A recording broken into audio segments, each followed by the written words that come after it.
All right, we're on the air. It's Brian Kellison, Lisa Reese, the Spincast Cycling Show. Sans Brian White, who's dealing with some family stuff. So we're letting him have the time. And we're just getting into the random topics of the week. Since the last time we spoke, we had Bjorn on from Indie. So go check the last episode if you haven't heard that one. So I've been using Indie, but I've also got an email from MyWhoosh. And you, Lee, said that you saw one of our community members on Ruvi.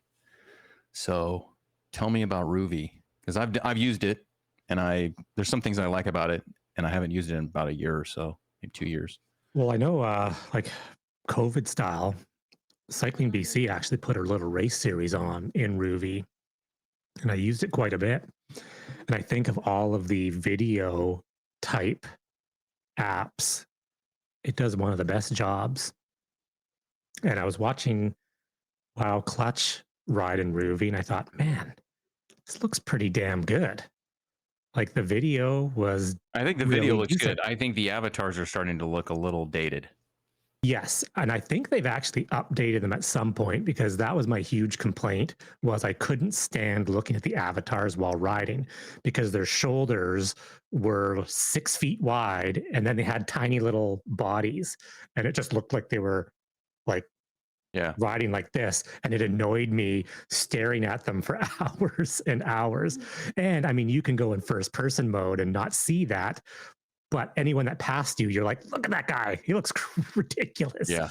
And it looks like they've slimmed him down just a little bit, but they still kind of, I think it's probably tough when you have live video to get angles. Like they almost need to have a video car with a camera that's 5 feet above the roof to give you the third person perspective instead of the bumper, like it's on the bumper. Yeah, that's what I noticed. I noticed when I did it, this is probably 2022, 2023. It was, if it was a 30 frame per second, like GoPro footage, or if it was on the bumper of the car, like taking corners was so much smoother than you would on a bike. And the video started to throw me off, because it was for somebody like myself who was worked in video production, it's like I'm seeing it from a video production perspective instead of like a cycling. Hey, this is how it works when you're trying to add frames in the algorithm. If you go slow, it's like it has to sort of like motion blur these frames. That's one thing I got out of it. But I did like the interface, and I did like the little race series that they had that I did. I think it was like a Spanish racer. I think it was like the Vuelta or something like that. So it has prospects. I just haven't used it in a while, but you said that you used it and you saw him use it, so you're going to jump back into it?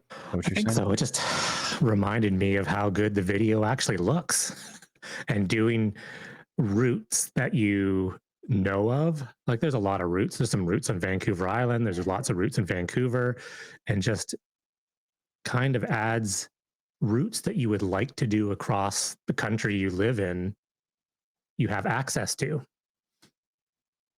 But yeah, they definitely need to rent like the Google Street View car and take videos that way. I wonder how much that is. That's the thing, is like I was thinking of cost. I was thinking that I hope there's going to be like recording. See, sometimes it was user submitted. I think Be Cool had user submitted stuff as well, but that wasn't really video. It was more user submitted, like a Magic Roads. It was kind of like a knockoff Magic Roads, but not Magic Roads. But like user submitted video, which I think also Full Gas does. Full Gas does a lot of that. A lot of people record it like 30 frames a second. And that's it's not enough frames for cycling. Like you need. Well, no, and it's not enough frames because they slow it down. Like you can tell the videos that are filmed with a car, because when they slow it down, you're cycling beside cars and you're not gaining on the car. Yeah. But what's the technology that they're using? Yeah, like they need to be filming it at 120 frames per second or 60 at least. Yeah. But I don't hate the user. It might be different now, but a lot of the user filmed videos were bad because they aren't in video production. And what's worse is like there was one of guy going up the Alp and Mhm. he's swerving. Oh, His camera yeah. is on the handlebar and he's doing He's this. struggling. Yeah, he's struggling. And it's just like, why even bother putting that film in? Like, unless it's totally stabilized and perfect, because that's what Ruby and Full Gas needs is just a perfect video. That's why using a car most of the time works better because you're driving down the road, it's filming, it's smooth. It's just the angle needs to be different. And a problem with like Full Gas had a lot of videos that were on bike paths or like Yeah, places yeah, where yeah. people walk. And it doesn't render the video properly because what happens is if the person filming catches someone, they never pass that person. You could start going 500 watts and the video would speed up, but you never pass the person in front of you. And I found that weird. Like, Yeah, at least with yeah. Ruby, the video is on the road and you're not passing cars, but the cars stay the same. Like Yeah, yeah, and it's you're passing cars. avatars. Like it's a good thing they have the Yes. separated avatars. You're still passing avatars. You're getting passed by avatars, Mm. but you're not stuck behind a lady with a baby carriage where the Yeah, right. person filming didn't pass the lady.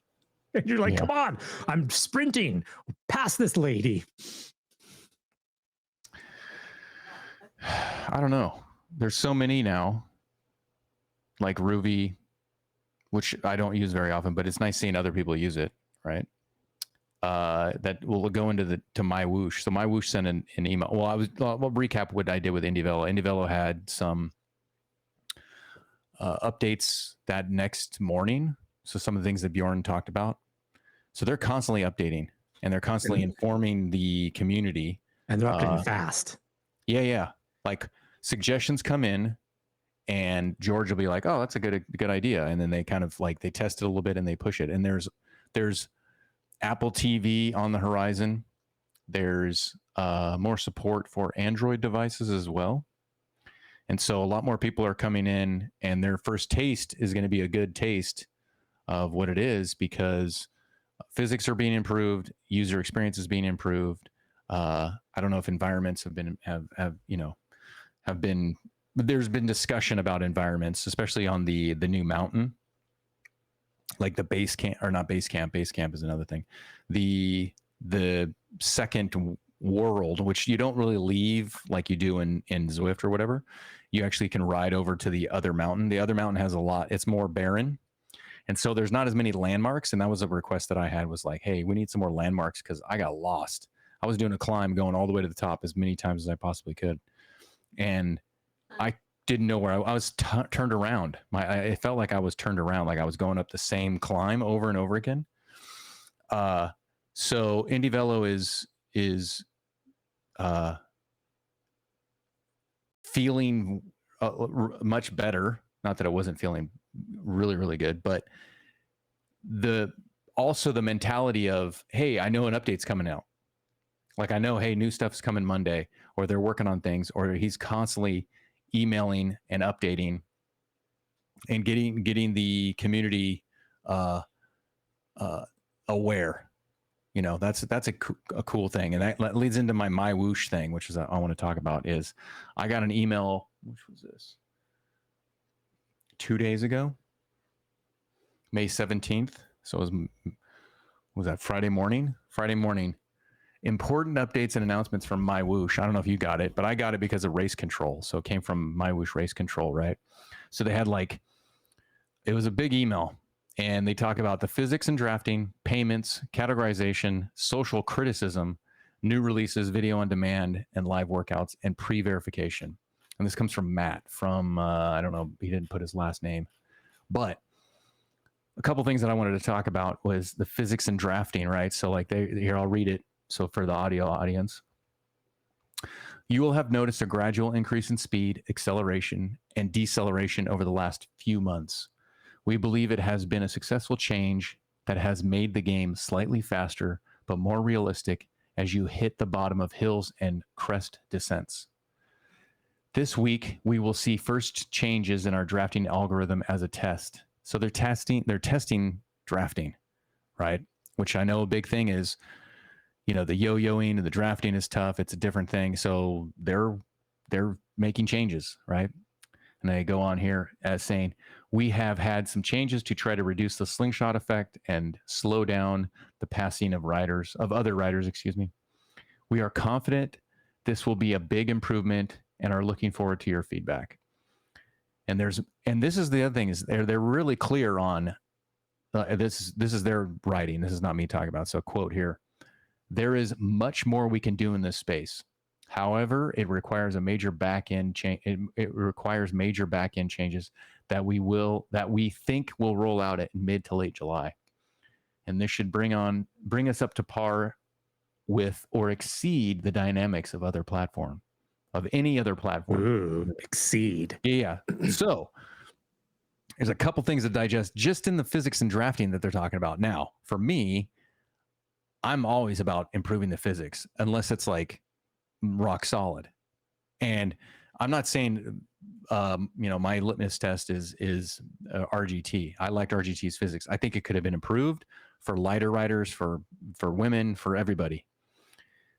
But when you're constantly improving, but also knowing that you can improve in this space, that's what they're saying, right? That is huge for me, because I don't know if Zwift thinks that they need to really be working on more stuff. There's also people that probably don't think that they need to be working on more stuff. They're like, oh, it's great. It's great for what it is. It gives me what it is. And that's sort of what people know. What do you think? Well, I've been thinking about this a lot recently, where people have jumped on MyWhoosh, and I've done the same thing where I've like, oh, the drafting sucks. The drafting sucks. And then you jump in Indie Velo, and it's different. And then you jump in. They're all games and they're all different platforms. So they all react different. And I think they need to be treated as such, as a game, because we don't jump from game to game to game in other games and complain that, well, the jump button doesn't react the same in this game as it does that game. Yeah, because it's two separate games. Yes, they are all in like the cycling genre, but some people like MyWhoosh how it is. Yeah. So if they like Mike, and guys who ride in MyWhoosh all the time, who race in MyWhoosh, are like, oh, I don't feel like there's anything wrong. And it's the same thing with like when RGT, like I loved RGT physics, but people who jump straight into RGT was like, well, this is weird. Well, yeah, you need to ride it and learn it for a while. So as much as I was like, the weird in MyWhoosh stuff, I mean, I'm glad they're improving, but you need to learn a little bit of how the game reacts. Okay, so let me ask you this. I just thought of this, right? So if we take like your wife is playing World of Warcraft, right? Does she go around and run, jump on a mount, and swing a sword or a staff or cast spells? So she has a physical understanding of what that takes to a human body. Yes. She does. Oh, like in real life? No, she doesn't jump on mounts. No, she doesn't. No. Where we have, then you like run around. Like... no, I'm just thinking like, okay, so let's take like Overwatch or some other game where it's, you run around, you slide, you jump, you're doing these superhuman things. The reason why I think a lot of us have difficulties grasping it is because we have a physical understanding of what cycling is. Now, there's some unique little things where it's like, okay, I don't ride like I'm a hand cycle person, so I don't ride like upright, right? That's not what we're talking about. We're talking about people that like, hey, I've ridden outside. I know what it's like to ride a bike. I know what the physical attributes takes to do what I need to do on a bike to do this. To replicate it virtually, you're having to try to simulate or just try to give some sort of response from an input based on a smart trainer, excuse me, or a wheel on trainer or a speed sensor or whatever it is. That's the thing where we're so hyper focused and able to scrutinize the physical response is because we actually have an understanding of the physical ability that needs to go into it, right? Oh, for sure. Yeah, when you put it like that, 100%. I mean, guys who've crit raced or done racing or drafted in a pack, they know how that pack reacts Yeah. in different situations. And I guess people would lean towards platforms if they enjoy that mimic that more realistic draft dynamics where yes, MyWhoosh had some yo-yoing, but you could learn the yo-yo But Zwift out. had yo-yoing, and my Oh, for Indievello sure, has Zwift. Yeah. yo-yoing. And they all still have their own little nuances, and people like what they like. I think the biggest issue for a lot of the other platforms is the majority of people ride Zwift and are used to Zwift dynamics and are used to that because that's what they put in thousands of Yeah, miles. sweat But when they equity. Yeah. jump into, like, lately, I've seen a lot on social media where because of like the Zwift price increases, people are rebelling and they, well, I rode in MyWhoosh, but blah, blah, blah. Well, you rode in it for 30 minutes. Yeah. You've I know. spent 8 years in Zwift. MyWhoosh, yes, MyWhoosh feels different, but you got to give it more than 30 minutes. And same thing with Indievello. I'm really hoping people with Indievello can kind of look past the graphics for now, because under the hood of Yeah. Indievello, everything in the background is awesome. And they're doing an amazing job of updating. It just looks, Updating it to make it better. That's the yes. thing, is it's constantly trying to be better. Like, and that's the difficult thing, is like what you want to be better and what I want to be better are sometimes different, Oh, right? totally. So that's where I'm saying, like, and you're right on, you're spot on, I believe, with the people that go disgruntled from the Zwift price increase, which we didn't even talk about last week. So we can talk about that. But the understanding of Zwift sort of is that first impression, and that lingers on. It's like the first car you drove is like, oh, I remember driving this first car, or riding your first bike, or whatever it is, and has had this feel. Getting on somebody else's bike is a different feel. Spending time on it, you're going to get better at that, and you're going to, at least most people, acclimate to whatever they're using, and they'll get comfortable with it. That's the thing. That's the thing, is where people are used to Zwift and they think that that's the gold standard. Maybe it isn't the gold standard. Maybe it's whatever they did, and that people just have learned that. Well, actually, what you're just saying is like pedals on your bike. I ride 2 bikes consistently in real life. When I jump onto the other bike, it feels like the one bike's pedals are bent. Yeah, right. So when you first get on it for the first couple kilometers, I'm like, man, are these pedals bent? That's weird. And then I get used to it for a week. And then I jump back on my other bike and go, my feet are like this now. And I'm like, these pedals are bent. No, they're not bent. They're perfectly fine. Because if they were bent, there'd be other issues. It's just the crank, the Q factor on each one of those bikes is slightly different, which makes pedaling feel slightly different. But after 1 hour of riding, you have zero clue that it was different. It was only different and felt weird for the first 10 minutes. Yeah. That's what happens when I was first on Zwift. Obviously, you don't have anything else to go back. But when I would do RGT stuff, and then I would go into Zwift, this is before the Pack Dynamics 4. I was like so invested in RGT that when I went to Zwift, and I was like, wow, I keep falling off the back. Or if you let off 1 second, and this was a bigger ride, there was a lot more, high level people. I would fall off the back because I wasn't in the blob. This is the churning blob effect. And I was like, I don't understand these physics. Like, they don't work for me. And There was no physics. Yeah, I know there was no physics. But, and a lot of people, this is where I would get frustrated, is a lot of people are like, oh, you just don't know Zwift. Like, you don't know Zwift. And I'm like, how long have I been doing this? That's where I'm thinking the physics should be constantly being improved. And that's why it's nice to see MyWhoosh talk about it and say, we have said that a lot. What do they say? There is much more we can do in this space. So they're already close, right? And they say there's much more they can do in this space.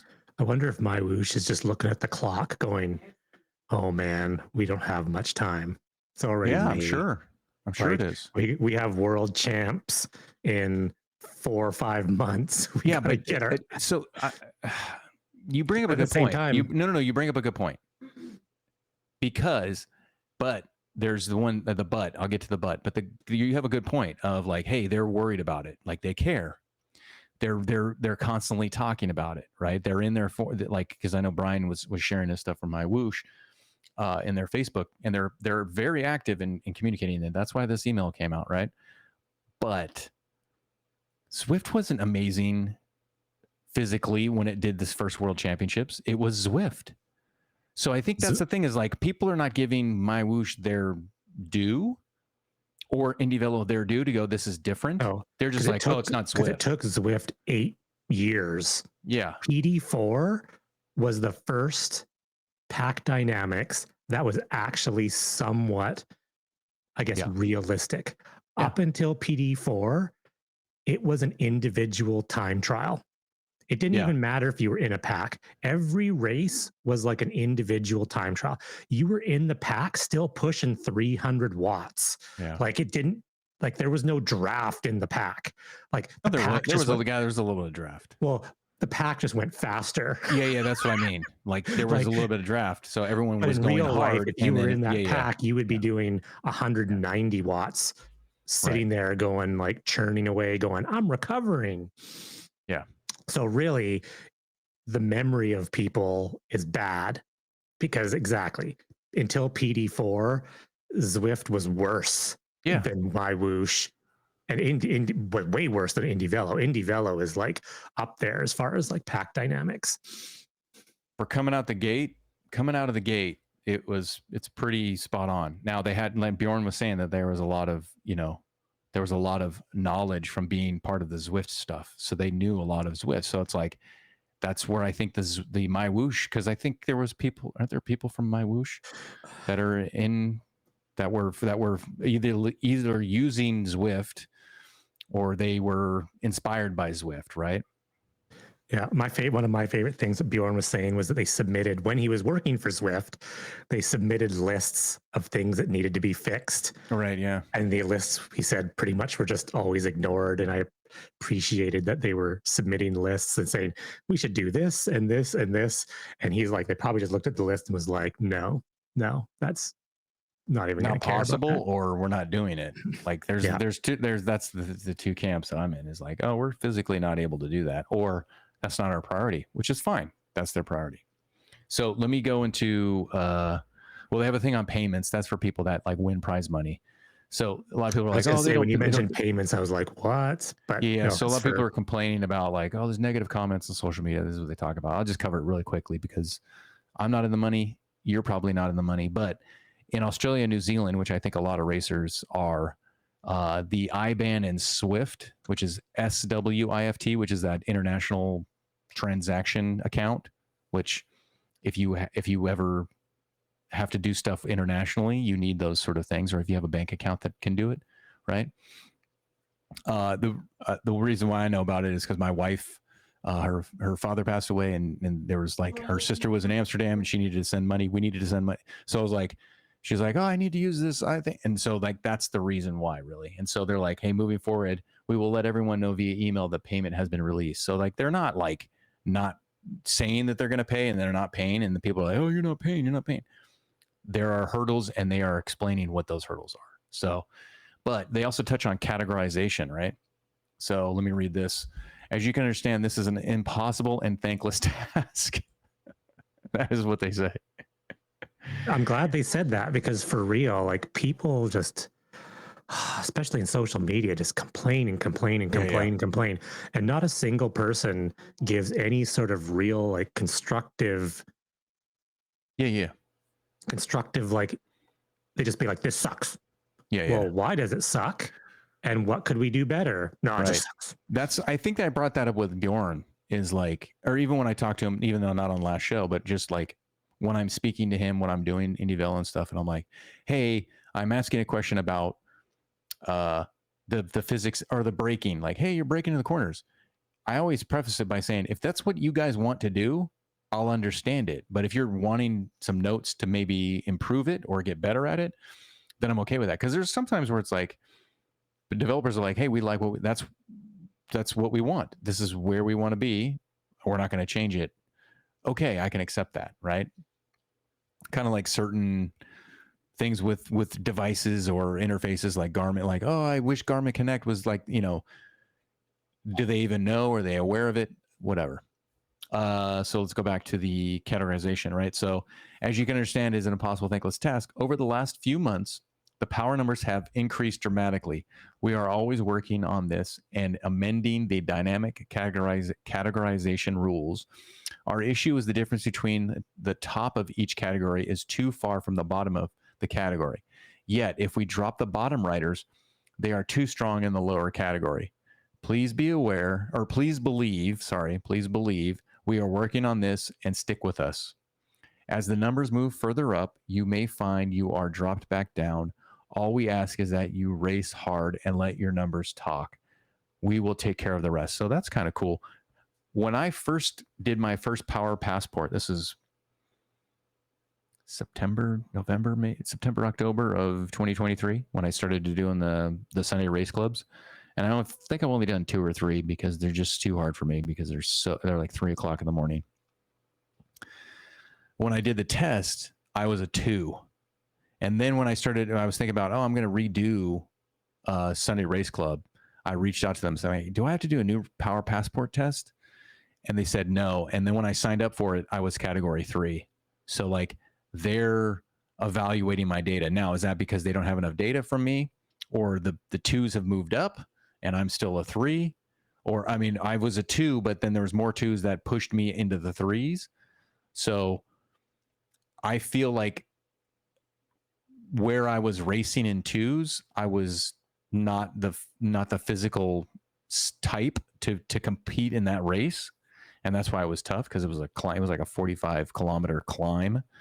I mean, like, I think it was like a 30-kilometer climb. But some of these races are really hard at the beginning. Everyone's going hard, and then it's a climb, and then it's whoever can survive the climb. And I'm not somebody that's going to survive the climb. But they're working on categorization and trying to find the balance of it. And they're aware that it is impossible and it is thankless. Mm-hmm. So I like what they said. All we ask is you race hard and let your numbers talk. So if you go hard and boom, you're doing it. See, that's the thing, is because they have dual in the game. And when it's a Sunday Race Club, you have to have dual. You have to use the dual that you did your Power Passport test with. Like the one that you signed up with is your primary and your secondary. And so they have similar IndyVelo power verification. So they say, hey, just race hard and do what you do. If you smoke the 3s, you might be moving up to 2s, but just race as hard as you can and, let your numbers speak for you, right? That's why I think wattage-based categories don't work and will never work. I mean, that's not the way it is outside. There's Cat 4, 5, or 5, 4, 3, 2, 1. You race, you win, you move up a category. Yeah. I don't know. Actually, outside, can you go down a category again, or once you're up? You can in England. In British cycling, you can. I don't know what it is in Canada, but in the United States, no. I'm a 2. I am so not in shape for racing against 2s. I am so not in a like, I have been so busy with this house trying to get things back in order that I don't even ride. Like, I'm so demotivated right now. So I got to get more motivated to get back in, find something to do. Maybe I do Sunday Race Club. Maybe I race at 3 o'clock in the morning. But if I wanted to jump into a race, I'm a 2, even though my fitness is probably a 3 and my mentality is like a 4 right now. So, but in England, at least in British cycling, because I heard this from other British cyclists or Scottish, it was if you can race as a 3, even though you were a 2, because you haven't been racing for a while. Like if you come back a year or two or whatever, you have a physical dip in your fitness or whatever, you can race at a lower category, which now I'm thinking I would like that. But well, I that's would like bring Swift's on 90-day thing. If you don't really have, it's based on a rolling 90-day. Yeah. But the problem is that's why I think Casey Shum, who's trying to get on again, he's just busy on Sunday nights. He says it's a mix between both, which I kind of agree. It's like, hey, you're physically fit or you haven't sent enough data, but I don't want to just smoke a bunch of people that are just not physically as strong as you. I think there's a balance of both, right? Well, like in a point system, what would happen is to say if you didn't race for 70 days, you would just move down a ladder, win or do well, and you'd move back up. Like it might be one race where you would sort of sandbag, but in a ladder type race system, there would actually be no categories. It would always be mass start, and your goal was just to do as well as you could against everyone. So it wouldn't matter if you were racing down because you would still it would take one race to even you back out. Because that one, if you hadn't raced for a month and a half and you went in one race and it was a generic mass start, they'd be like, oh, here's where you are. You're back. And it would just ruin it for these people that are in the one race. So you just go, oh, well, I'm sorry. All right. Yeah. Well, that's the thing. It's mass start. So it'd be like, you're not really racing against anybody. You're racing against everybody all the time. Right. Yeah. I mean, the fast guys are going to go off the front and you're going to be like, well, like I did a gravel race today. There was like the Canadian national gravel champ. It was mass start. Am I racing against him? Well, technically we're in the same race, but they were gone in like the first minute. It was a neutral start. We were joking because it was a neutral. The race organizer was like, until the motorbike gives the gun signal, it's a neutral start. The first straightaway, everyone was already like half a mile ahead. And me and my buddy were like, neutral start, sure. Okay. Yeah, well, that's the thing. But at least from what their comments is, they know they're working on it. Stick with us. Well, and I appreciate them working on it. Yeah. That's a bit actually whether they're doing something or not, it's just nice to hear because silence is just like, what are they doing? Yeah. And that was like, it was really refreshing because like we were talking about before the show, when we were talking with Brian, like, what do we want to talk about? It's like, I don't know what's going on in Zwift. I'm just not into it and I don't care to know. And I know that's when you are into something, you care to know, but when you're not into it, like I'm not looking at it. Right. I'm sure there's the new road that's coming. I think Brian was talking about his XP. So people are worrying about their XP still. It's like, stuff I don't care about. So I don't know if they've changed. Well, and it's difficult too, because it's also the weather's getting better. So if you are riding indoors, like for me, it's like 1 day a week now. I'm still riding indoors, but I'm not necessarily riding 4 or 5 days a week. Yeah. Which is understandable. Like for me, it's like mentally, like I'm like, oh, I'm going to get up and do it. And I just haven't had the motivation. And just like, I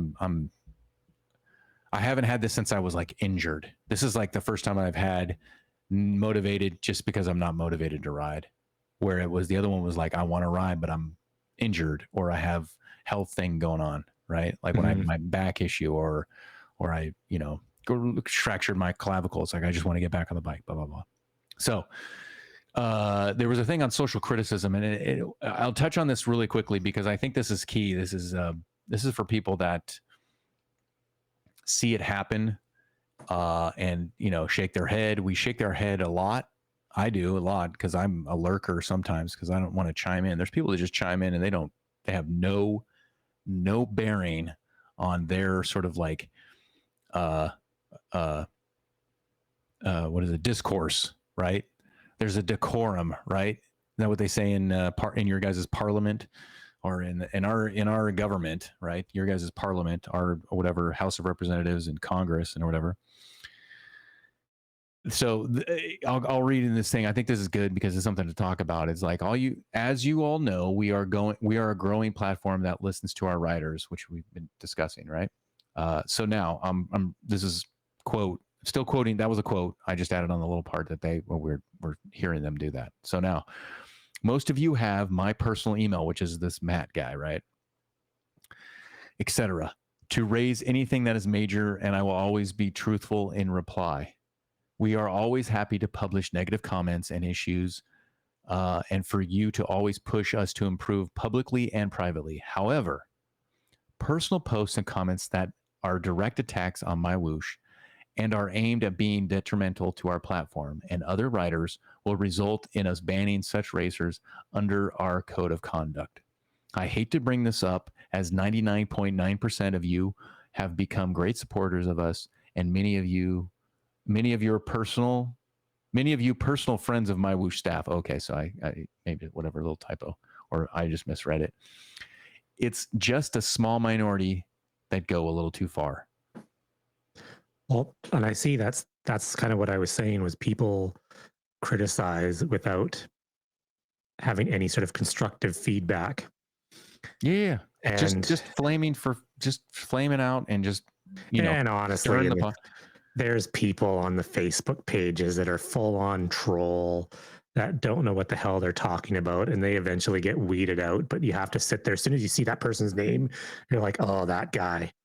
Like, they just post every second post just to post. Yeah. You think they'd be getting paid by Facebook how much some of these people post? Like, dude, you're getting no internet clout by posting on Facebook. Yeah. Like, no one cares. I mean, I probably have a stigma of being negative Zwift. Like, as soon as if someone sees something I'm posted or I'm saying something, it's I got that when I would what is it?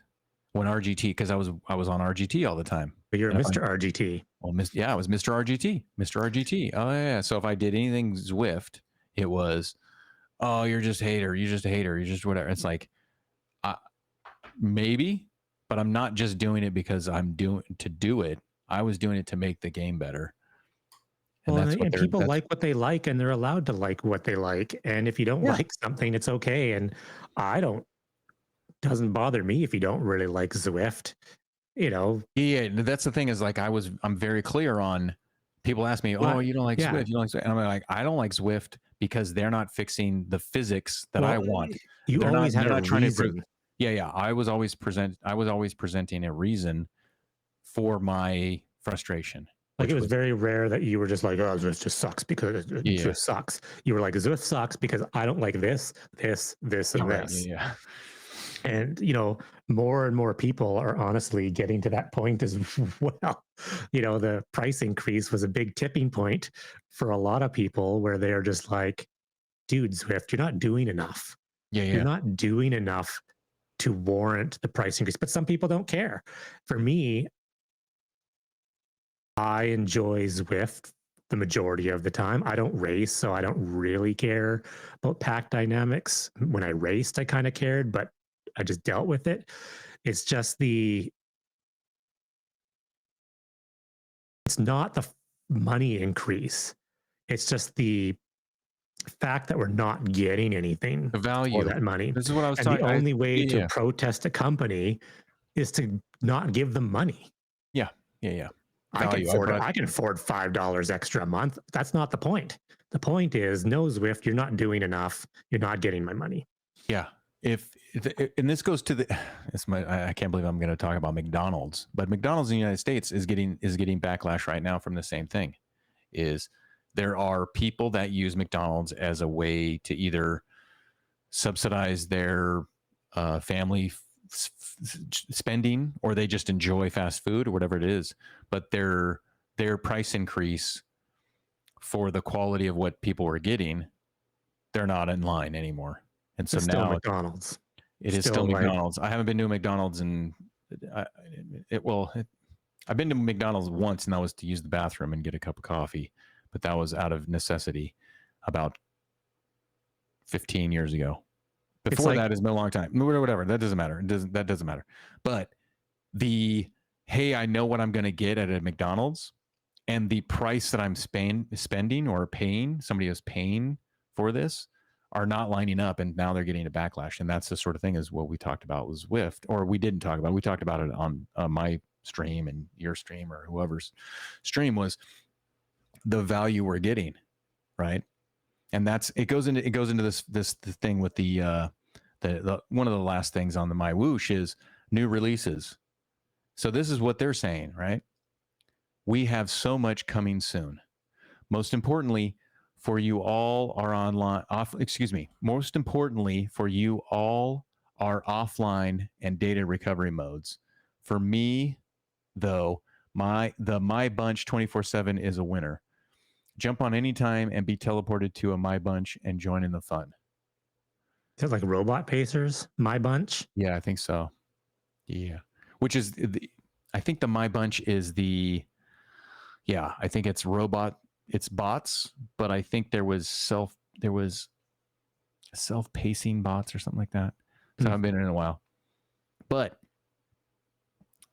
they're talking about new releases like that. We have so much coming soon. So it's not like, hey, we just got the World Championships, we're just doing what we're doing. It's, we're doing this, we're trying this, we're listening to this, we're doing these things. This is a free game, right? Now we're going into the thing we didn't talk about last week, which was the big thing, which is, well, I felt getting Bjorn on to talk about Indie Velo was bigger than this, but the big news 2 weeks ago, MyWhoosh raised their prices immediately. Or Zwift raised their prices. What did I say? Indie Velo? Sorry, my apologies. MyWhoosh. Oh, MyWhoosh. No, MyWhoosh. Sorry, it's free. Zwift raised their prices to whatever, $5 US, however it was in Canada, wherever accordingly to your currency. Immediately, it wasn't like, hey, get locked in on a year subscription. It was just like, hey, we just raised the prices on everybody. Well, I think, yeah. So first of all, they should have gave everyone a week's grace period. It should have been like, hey, you can lock in at the original price for 1 year if you buy now. They didn't do that. They were just like, your next bill is going to be more. And I think partially why they did this now is because it's coming into summer season. Because what's happening is a lot of people were canceling their Zwift subscription anyways, and then they're going to open it back up in October. Yep. Well, guess what? In 5 months from now, they're not even going to remember the price increase. They're mad about it now. They have 5 months to cool down. This was very calculated on Zwift's part. They did this totally on purpose. But like we touched on, I don't think Zwift is progressing the game quick enough for that large of an increase. Like in Canada with taxes, it's like almost $28 a month. Yeah. Like there's companies, I mean, Netflix is producing original movies and shows. Mm-hmm. When Netflix goes up a few bucks a month, I'm like, wow, I got like 100 extra movies. Zwift is like, yeah, you're going to get the grade. Yeah.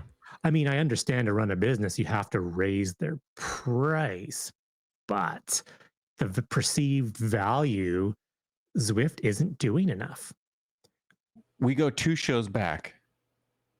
What did I say? Microtransactions. They should have been doing microtransactions. Remember that? That was 2 shows ago. Right? Remember that? I think I said it. Yeah. I was like, hey, they should be doing this. And then like Tuesday, a stormtrooper outfit for my avatar for $15. Yeah. Or it's like, hey, I want this thing, the cosmetics, not performance equipment or anything like that. That's the pay to win. The pay to win. You don't want it. They're always like, oh no, pay to win. It's like, yeah, pay to look cool. Get people to buy into, hey, I want to deck out and I want to, flex my cool look. I want the orange socks and I saw that today in Casey Shum's race. He was on Indie Velo and a newer guy. I think this is the first race he did in Indie Velo. The guy had a really good time. He rides on the dirt team, right? And so he had like flashy. He had orange socks with orange shoes, and I was just like, dude, he's dialing it in. That's the thing where I think you can get people to do cosmetics. Well, they didn't do cosmetics. You just have to pay. Everyone has to pay. Everyone has to pick up the slack for them not, doing more stuff, I guess. Right. Well, we had a similar situation, for real life cycling in British Columbia, which we actually touched base on with Josh Peacock from Cycling Canada. And that's why we brought up the whole esport license because, Yes. Cycling BC is like the provincial governing body. Well, the last 5 years, they've raised annual prices for membership every year. But you look at their books because it's open. Yeah. Their spending is out of control. And they don't do really anything outside of like the lower mainland, which is the Vancouver area. And so Really? people, well, they do, but like very little. So, I mean, people are paying and they're not, so perceived value is not really there. But the problem is, it's not that they don't offer a decent service. Like you get insurance, the insurance coverage is good. It's just that every year it's like $10 more, $10 more, $10 more. And they had a big open forum Zoom meeting and their attitude was horrible, where it was sort of like, we're going to do what we need to do as an association and you're going to like pay for it. And everyone's like, oh no, we're not. And so that's the thing is people stop buying cycling beats. I can't wait till they release their latest sort of financial paperwork to see how many members they lost. Cause the same thing with Zwift. It's not $90 a year. I mean, I had to buy the $90 a year license so I could race in nationals. $90 is not a big amount of money per year for the insurance that they give you and all of that. It's what's happening with that $90 that everyone's ticking everyone off. Yeah. And that's exactly what's happening with the Zwift. It's $5, and that's the problem I found with social media is people are not seeing the bigger picture with the increase. So people are defending it being like, well, it's $5. You drink a coffee every day. And it's always the coffee. It has nothing to do with the money. Yeah. It has everything to do with they're going to continually raise prices and not better the game. The game is 10 years old and hasn't really been updated to the standards of a 10-year-old game. It still looks like a 10-year-old game, but the amount of updates should be 5 times what it is. There should be like 5 Watopias in the game by now. So what it is, it's just people that are canceling. It's not necessarily that they're canceling because it's $5 more. It's not about the money. They're canceling because canceling is the only way you can have your say to Zwift. The forums is filled with complaints and Zwift's not listening. What Zwift's going to listen to is not having $28 a month in their pocket. Yeah, I agree. But I mean, I can't complain. I have Zwift till May of next year due to accounting errors on their part. Didn't hear that, Zwift. Yeah. Well, you canceled it, and then you talked to them about, oh yeah, this is the thing, right? I canceled, and I didn't cancel. I wanted to cancel my recurring billing. Yeah, and when I went to cancel my recurring billing, I noticed that my account said it was active till May of 2025, and I had like a Wahoo RGT. Thanks RGT Wahoo. I had the free 12-month, which should end at the end of September. So how did I get to May? So I sent an email. No, it should end in October 31st, right? Yeah, it should have ended September 31st or October 2nd or something like that. So I sent an email to Zwift customer support. And then after I sent it, they responded and I was like, ignore everything I just said. I'm fine. It says May. They're like, oh yeah, it should be good till end of September. I'm like, no, my account says May. No. So maybe that's why Zwift needs to raise their prices. Maybe their accounting sucks and tons of people are getting free when they shouldn't be getting. Maybe. All right. So it was a value thing, right? Well, it's the only, like I say, it's the only way you can vote, I guess, is voting with your wallet. Right. So have you heard anybody that has it calmed down? Well, actually, and like Beer Bear said too, it actually annoyed me is Beer Bear just again brought this up that they paused the kid account creation. They were giving kids under 16 Oh, free right. Yeah. accounts. Yeah. Yeah. They paused that. Like, F you, Zwift. Like, seriously? Well, and that's just the thing is we could go on and on and on. Well, why would Like, they do why that? don't they have a family plan? Like, Well, why that is a yeah, yeah, family of 4 not cost like $40 a month or something like that? yeah. Like, it's just there's so many things, and it's like it's been 9 years, and I think that's what has made me the most fed up is it's been 9 years. Come on. There's so many things that should be so easy to implement that it's just like, what are you doing? What's going on? Like, why is it Yeah. taking this long?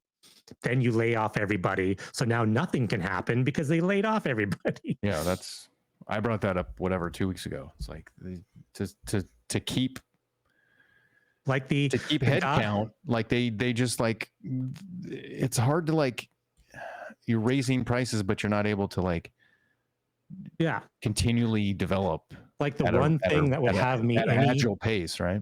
the only thing that would have me interested in Zwift racing or getting back into Zwift racing was the point system, and they laid the guy off. Yeah. Like, no, they were like, and they kept announcing, like, oh, next month the point system's going to be here. Well, it's not now. Dude's gone. Yeah. Oh, fun. I'm in. So we touched on this at the end with Bjorn, but the bot races have been fun for me, and I'm actually maybe I haven't talked. We didn't talk. I didn't talk to Bjorn when we had Bjorn on, which was I did a Zwift race between then and now, right? One jumped on. I couldn't find any. Like there was only like 3 people. There was 4 people that signed up. It was a B. I was in B category because there was A's. Maybe I would have raced A's, but A's only had like 2 people. So it was 4 people. One person dropped out. Then the 2 of us attacked, and we dropped the 3rd guy. And then it was the 2 of us, excuse me. And I attacked him, and I got 30-second gap, and held on to it, and won. And it was like that was not as fun as just racing against a bunch of bots in Indy Velo. Well, the bots have the advantage of they learn from you. So yeah, they've been beating me. it's not just a race thing. It's almost like it's a training tool as well. So you're racing and training because you have a bunch of robots that attack you, know when that you might attack and counter that. Yeah. And so it keeps you on your toes. Like I've been a Indie Velo founder member since they announced it, and I've ridden very little in Indie Velo because I appreciate what they're doing. But the 3 or 4 races I've done, I worked my butt off. Yeah. They were bots, and I was like, all of them ended in sprint finishes where I was being attacked. But they're attacking you to your level. So it's not like, oh, the bot just went off at 5.0. He was going hard enough that if you pushed it, you could pass him, but you were pushing it. Yeah. The thing is, I'm getting these counterattacks, and I'm like, man, I don't want to go to the front to work because then so the other thing too is not the bots attacking you. There's bots that are sitting in, and they're like not going to the front and just pulling. And you're just like, oh man, I got to go to the front to push the pace to hopefully bring back the lead group. So I remember doing this with like lead group. It was like 3 people, counter right off the bat. So that's the thing is from a game that, yeah, I'm a founder too, but like you don't have to pay. It's a free right now. And you're getting bot races that are improving you from a race standpoint, but also from a fitness standpoint, where you can't get that on Zwift. It goes back to our original talk about Ruby, right? Is like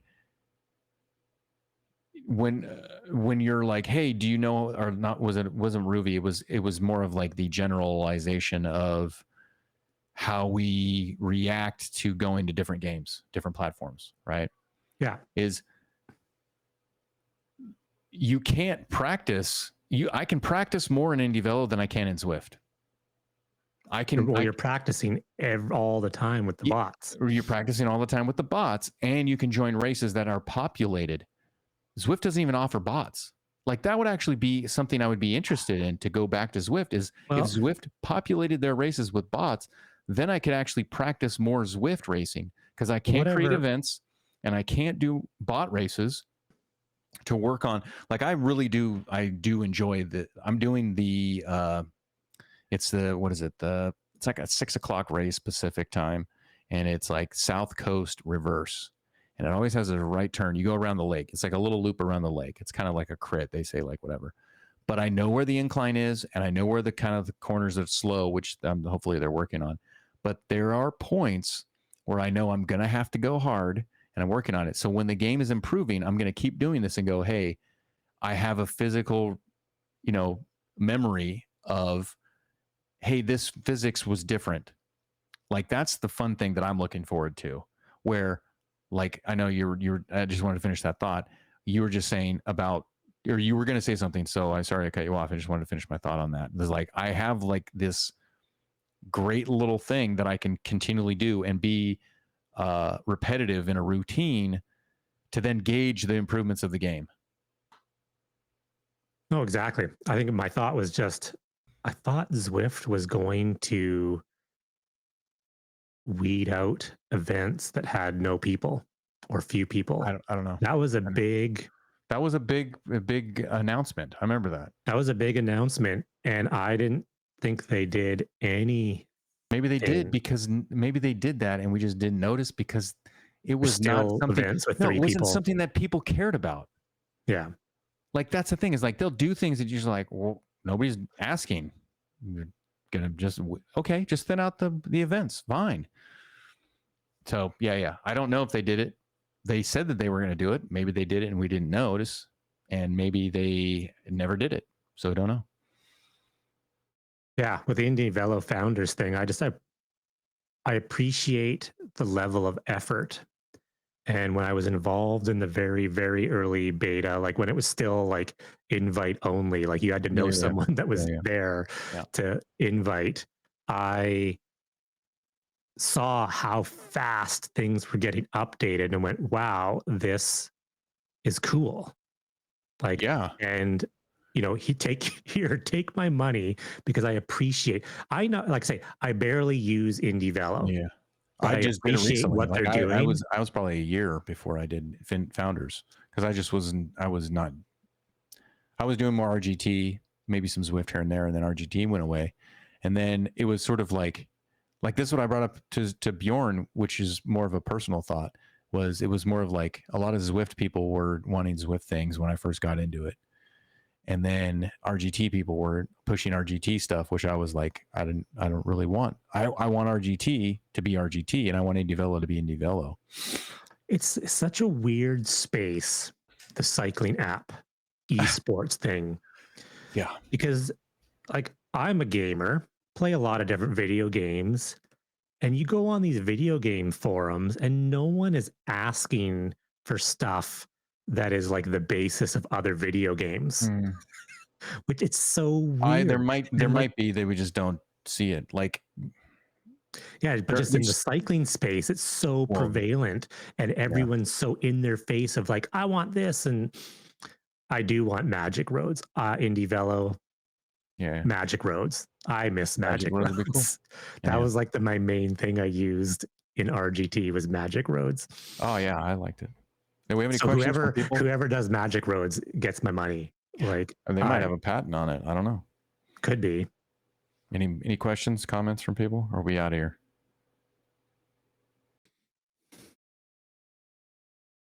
Yeah, well, exactly.